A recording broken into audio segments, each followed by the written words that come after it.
apa yang mereka lakukan, adat mereka wakadzabu, mereka mendustakan.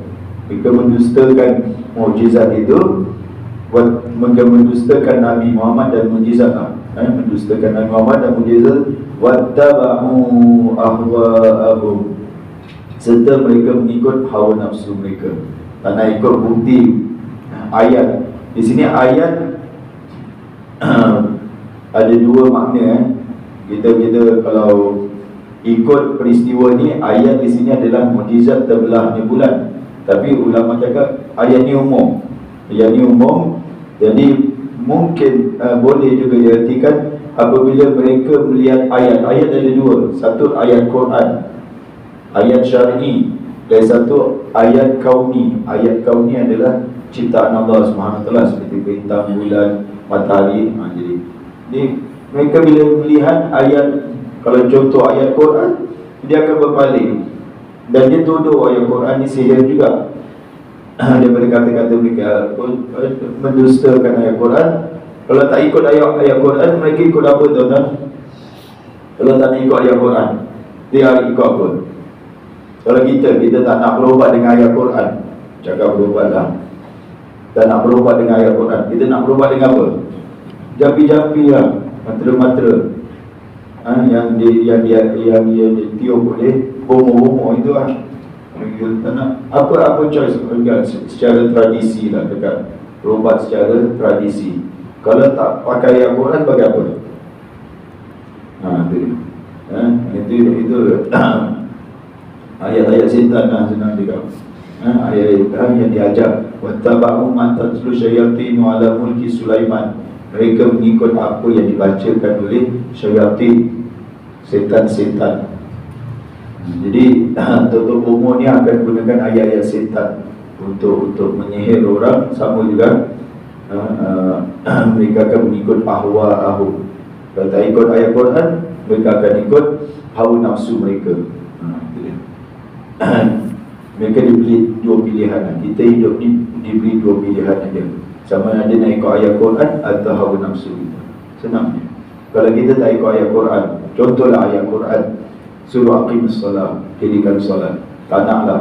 Kalau dia tak nak ikut ayat Quran untuk solat, dia ikut juga. Bukan dia free, dia bebas. Aku tak ikut sesiapa pun, aku manusia yang bebas. Tak ada. Kalau awak tak ikut ayat Quran, awak ikut apa? Awak ikut ahwa kamu, hawa nafsu dia lah. Dia ikut nafsu dia. Dia ikut nafsu dia. Tak nak ikut ayat Quran, dia akan ikut nafsu dia. Kalau ada ayat Quran, dibacakan ayat Quran, diberitakan ayat Quran untuk melakukan sesuatu, dia tak nak ikut, berarti dia akan ikut hawa nafsu dia. Tak ada dia tak ada ikut. Aku tak ikut sesiapa pun, ayat Quran pun, setan dia tak ada. Itu bohong. Kau ikut hawa nafsu kau. Itu Allah SWT, wattaba'u ahwa'ahum, mereka mendustakan ayat Quran dan mereka mengikut hawa nafsu mereka. Dan ini jadi, kalau kita tengok dalam perbincangan, dalam dialog, dalam apa, kalau geng-geng sesat lah, geng-geng sesat ni dia tak nak ikut ayat Quran, tak nak ikut sunnah Rasulullah SAW. Lepas tu dia ikut apa, tuan-tuan? Dia ikut akal dia, fikiran dia. Itu semua adalah hawa nafsu, yang berdasarkan kepada hawa nafsu. Play safe, paling selamat sekali adalah ikut ayat Quran, ikut sunnah Rasulullah SAW. Dan kita tak tahu, ada manusia ni dia pandai bercakap dengan hawa nafsu dia, dia pandai kata-kata ni semua, larikan kita daripada Al-Quran. Kalau kita ikut pendapat dia, kita tak tahu itu pendapat dia betul atau tidak. Mungkin juga hawa nafsu. Tapi kita ikut Al-Quran, pasti kita akan selamat. Jadi Allah kata wa kullu amrin mustaqir, sedangkan tiap-tiap perkara tetap akan berlaku. Mustaqim ni telah ditetapkan oleh Allah Subhanahu Wa Taala. Setiap perkara ini Allah Subhanahu Wa Taala tetapkan. Apa maksudnya? Ulama kata setiap orang yang mendustakan ayat-ayat Quran pasti ada disiksa. Setiap orang yang ikut ayat Quran, dia akan selamat dan akan dibalas dengan balasan yang baik. Senang aja. Setiap perkara dah diputuskan. Awak ingkar, awak dapat siksa. Awak taat, awak dapat kenikmatan. Itu saja. Setiap perkara dah dia nak bising-bising nak ini, Allah Subhanahu Wa Taala dah tentukan setiap perkara. Setiap perkara ada dia punya awakib dia, akibat dia. Akibat dia. Kita kadang kita lupa akibat daripada perbuatan kita. Setiap perkara Allah Subhanahu Wa Taala dah tentukan ada akibatnya. Kamu beramal, kamu dapat apa yang kamu ganjaran daripada amalan kamu. Kamu ingkar, kamu akan dapat juga ganjaran, balasan daripada keingkaran kamu. Simple je Allah. Kau nak ikut hawa nafsu ke, kau nak ikut setan ke, nak ikut siapa ke, perkara ni akan dah ditetapkan. Setiap perkara ni Allah dah tentukan, dah tetapkan. Kamu akan mendapat apa yang kamu ikuti. Walaqad ja'ahum minal anba'i ma fihi muzdajar. Dan demi sesungguhnya telah sampai kepada mereka melalui Al-Quran ini, telah sampai kepada mereka. Ni ayat ni diturunkan ke atas orang Quraisy. Tapi sekarang ni kita pun termasuk juga, telah sampai kepada mereka, kepada manusia semua. Minal anba'i, daripada kisah-kisah, berita-berita. Ma fihi, yang di dalamnya mengandungi muzdajar. Muzdajar, perkara-perkara yang cukup untuk mencegah mereka daripada perbuatan kufur. Jadi dalam Al-Quran ini dah ada cukup ayat-ayat yang bagi warning kepada manusia. Kalau buat gini, kamu akan diazab, kamu akan dibakar muka kamu akan disula. Sula ada tak dalam Quran? Ada tak? Sula ada dalam Quran. Kata Ibn Abbas, nanti kita buat mursalat tu, rantai dimasuk daripada tubuh dia keluar ke mulut dia. Itu sula lah. Disula. Dan saya melihat di YouTube tu ada 10 torture yang paling teruk sekali di dunia ni. Orang dulunya torture, orang sekarang ni saya. Kebanyakan dia ada dalam Quran. Dia buat sama dia. Kadang dia letak tayar letak dalam badan dia, diikat prisoner tu dengan tayar, lepas tu dibakar tayar. Bayangkan api dia tayar dia, dan siksaan-siksaannya semua ada dalam Quran. Siksaan-siksaannya yang manusia praktikan itu di akhirat tu, di dalam neraka, begitulah mereka disiksa. Kita tak takut. Kita tak takut kan. Jadi Allah cakap di dalamnya ada, di dalam dia terdapat berita-berita yang mengandungi perkara yang cukup untuk mencegah manusia daripada maksiat, daripada kufur. Tapi kita manusia tetap manusia. Bagi warning macam mana pun, jenis degil punya, jenis degil. Dia dada, mengedar dada, boleh kena gantung, boleh gini semua. Terus saja. Dan orang risau dada ni sampai sekarang ada ke tak ada? Sampai sekarang ada. Bagi warning ke bagi apa pun, masih lagi dia teruskan dengan apa ni, kalau kalian muka. Jadi sama juga dalam Quran ni, kalau kita betul-betul baca dah cukup lah. Berapa muka surat saja kalau baca tentang siksaan Allah Subhanahu Wa Taala, satu muka surat baca tentang siksaan Allah, sebenarnya dah cukup. Tapi tak cukup juga kita. Pasal apa? Balik kepada tadi saya cakap apa? Iman. Balik kepada iman. Iman orang yang dengar siksaan Allah, seperti para sahabat ni lain. Mereka mendengar siksaan Allah Subhanahu Wa Taala lain dengan kita. Kita dengan siksaan Allah Subhanahu Wa Taala tak sama. Ayat yang sama. Ayat ni ayat dia sama. Kenapa orang boleh menggigil, menggeletar, pucat, takut, tapi kita tak ada apa-apa? Balik kepada iman. Iman kita tak sama dengan iman para sahabat. Para sahabat iman dia kuat sehingga mereka boleh menjaga malam. Kenapa dia boleh menjaga malam, kita tak boleh menjaga malam? Dia punya menjaga bukan macam kita nak dekat subuh baru menjaga malam. Kononnya kita aku solat malam. Kau bangun bila? Lagi setengah jam sebelum subuh tu aku solat malam lah. Itu orang makan sahur lah. Kalau sahabat waktu itu tengah makan sahur, awak macam solat malamnya, mereka pukul 1 dah bangun.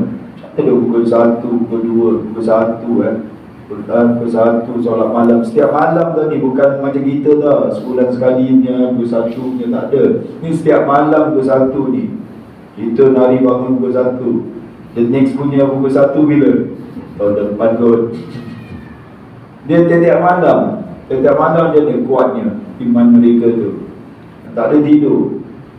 Macam orang yang nak kena menghadap mahkamah lah. Kalau kita nak kena menghadap mahkamah minggu depan atas kesalahan yang kita buat, boleh tidur tak malam? Terus tahajud terus. Betul, tahajud tuan-tuan. Saya ada saudara benih, dia ada masalah lah. Dia punya tunang tu nak kena rampas lah. Terus tahajud terus.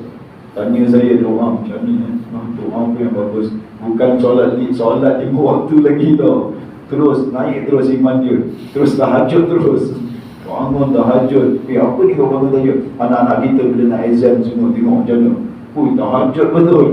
Terus kita tahajud semua. Dah habis exam dah lain. Ada. Jadi mereka tu rasa mahkamah Allah tu macam mahkamah yang kita di dunia ni, ada di dunia.